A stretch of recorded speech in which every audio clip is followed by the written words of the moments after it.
Oui, bonjour à tous. Je ne vais pas être très long parce que beaucoup d'éléments que je voulais évoquer l'ont été par les intervenants lors de la session précédente. Et c'est pas un hasard. C'est c'est pas un hasard puisque cette session précédente, elle était intitulée Une évolution des usages guidés par la révolution mobile, et sûrement que les services de paiement en sont une illustration parfaite. Avec l'apparition des mobiles, on a vu éclore tout un ensemble de propositions de paiement sur mobile, mais on s'est quand même assez vite rendu compte que, réduite à la fonction de paiement, à du paiement sec, le paiement sur mobile présente finalement un intérêt limité, et que ce qui peut donner de la valeur aux services de paiement sur mobile, c'est si on les intègre dans un parcours d'achat complet, donc en intégrant la fonction de paiement dans des services avant, pendant et après l'achat, et en inscrivant le tout dans un parcours multicanal. Les services qui peuvent être proposés autour du paiement sur ces devices mobiles, ils se caractérisent pour la plupart par l'immédiateté, par l'instantanéité. Et les différents protagonistes d'une transaction de paiement, eh bien, ils sont vite demandeurs par rapport au paiement, que le paiement puisse être aussi instantané que les autres services qu'il utilise sur son mobile. Et de ce fait, on peut être persuadé que le développement de l'instant payment, qu'on a déjà évoqué dans la session précédente, sera sûrement quelque chose qui va bouleverser profondément le monde des paiements et le service des paiements dans les années qui viennent. Quand on observe cette transformation des services de paiement, quand on observe les services de paiement, quelque chose qui est frappant, c'est que les services de paiement sont de plus en plus hybrides. S'ils sont hybrides, c'est d'abord qu'ils ne peuvent pas se baser sur un seul instrument de paiement. La carte reste le moyen de paiement préféré du consommateur. Le nombre de cartes continue d'augmenter. Malgré la baisse des commissions d'interchange, le business model de la carte reste celui qui est le plus équilibré ou le moins déséquilibré, le plus avantageux pour les banques. Pour autant, si les banques s'arc-boutaient, si les banques focusaient leur offre de services de paiement uniquement sur la carte, elles s'exposeraient à un danger, à un risque très important, puisque dans le même temps, avec le développement de l'instant payment, avec le développement des services d'initiation de paiement qui sont encouragés par la seconde directive des services de paiement, eh bien, d'autres acteurs sont en mesure de se positionner sur des services de paiement basés sur ces nouvelles offres. Et donc, à ce niveau-là, le premier constat qu'on peut faire concernant les instruments de paiement sur lesquels peuvent s'appuyer les services de paiement, eh bien, c'est que sûrement que les différents instruments de paiement vont coexister. Deuxièmement, que les banques doivent offrir des services qui sont basés sur les différents instruments de paiement, et que très probablement les offres de services soient amenées elles-mêmes à combiner en leur sein plusieurs instruments de paiement selon le moment où elles se positionnent dans le parcours client. Je l'ai dit dans mon propos introductif, si on résumait les services de paiement au paiement sec, l'intérêt serait limité, et c'est en agrégeant d'autres services autour des services de paiement qu'on peut donner de la valeur et donner de l'intérêt à ces services de paiement. Et à ce moment-là, les supports mobiles offrent des potentialités très importantes pour intégrer de nouveaux services, pour agréger des services qui vont même venir masquer la fonction de paiement, qui n'est pas la plus agréable dans un parcours d'achat. Et les supports mobiles vont évidemment offrir la possibilité d'intégrer différents moyens de paiement, d'intégrer des services financiers. Le premier service financier financiers pouvant être la consultation du compte, mais ces services financiers pouvant aller jusqu'à des financements d'achat. Ces devices vont permettre d'intégrer un ensemble de services orientés shopping. On pense tous au programme de fidélité, aux coupons, aux comparaisons. Et bien évidemment, ils permettent de mettre à profit leur capacité technologique, que ce soit la géolocalisation ou l'accès aux réseaux sociaux, par exemple.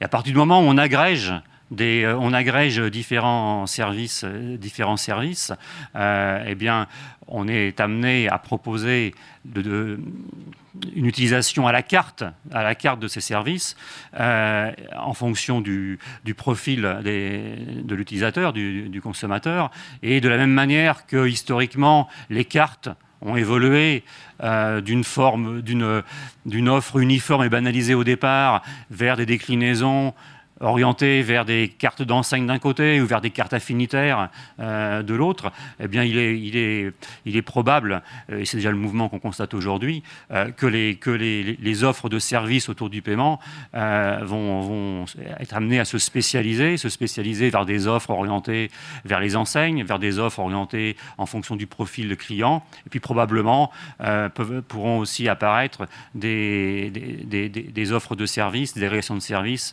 autour d'un événement, ce qu'on pourrait appeler du wallet éphémère. Le nombre d'offres de digital wallet qui existent est relativement important. Pour autant, le succès reste quand même à ce jour limité. Le nombre d'échecs est également important. Et probablement qu'il y a de multiples raisons à ces difficultés de décollage. On a évoqué l'incertitude par rapport aux technologies qui vont s'affirmer les meilleures. Probablement aussi que le foisonnement des offres ne permet pas un développement, ne favorise pas le développement de celle-ci. Et puis aussi et surtout, ces offres sont confrontées à un problème de réseau d'acceptance. Pour qu'une offre de paiement sur mobile et de services autour du paiement sur mobile se développe, eh bien, ça veut dire qu'il faut qu'elle soit largement diffusée et largement acceptée. Et pour qu'elle soit largement diffusée, largement acceptée, ça veut dire que les pairs qui les proposent doivent rentrer dans de nouveaux modèles qui combinent collaboration et concurrence. Et de ce point de vue, je trouve que l'exemple de PM en UK est relativement intéressant. Quand les Anglais modélisent leur système de paiement, ils l'illustrent toujours par 5 couches. En bas, une couche de règlement interbancaire. Au-dessus, des schemes.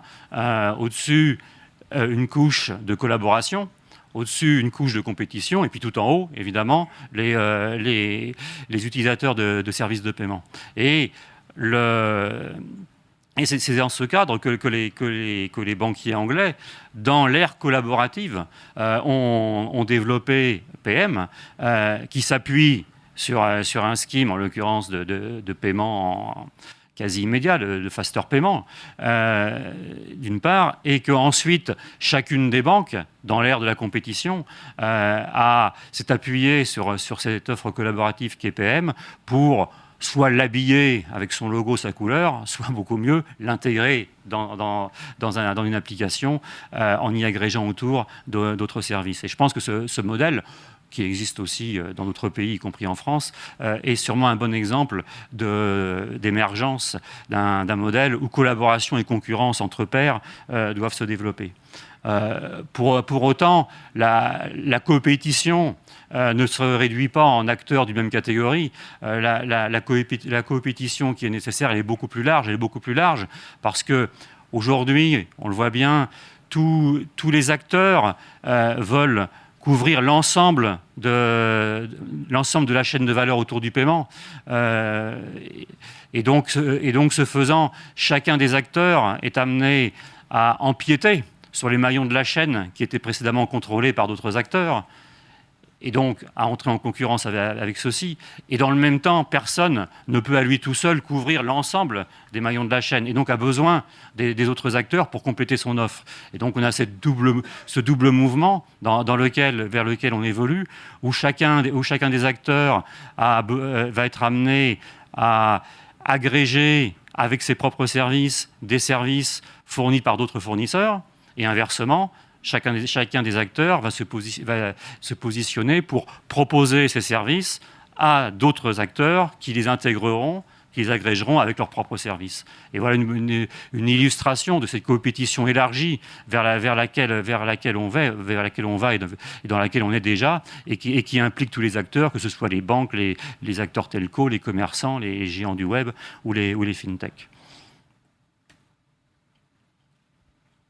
Et dans cette coopétition, il est intéressant de s'arrêter plus particulièrement sur la coopétition entre banques et fintech. On l'a vu au cours de la session précédente. On l'a vu qu'aujourd'hui, toutes les banques s'intéressent à leur mode de collaboration avec les fintechs, que les modèles sont assez variables. Ça peut aller de la simple veille jusqu'au rachat, en passant par l'incubation, par le laboratoire, par la prise de participation. Ce qui me semble, moi, essentiel, et ça a également été souligné précédemment, ce qui me semble essentiel, c'est que cette collaboration entre banques et fintech, elle ne sera efficace que si chacun respecte l'ADN des fintech, et c'est ce qui a été très bien développé dans la session précédente. J'en dirai pas plus sur cette partie-là, puisque coopération entre fintech et banque est, me semble-t-il, le sujet de la session suivante.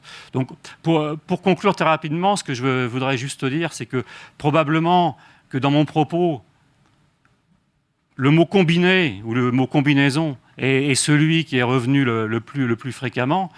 Combinaison entre instruments de paiement, combinaison entre services, combinaison entre acteurs. Et je pense que ce n'est pas un hasard, c'est parce que c'est sans doute ce qui illustre parfaitement l'ère dans laquelle on est, à savoir une ère où la transformation des services de paiement, elle passe par du mixage dans toutes ces dimensions. Merci bien.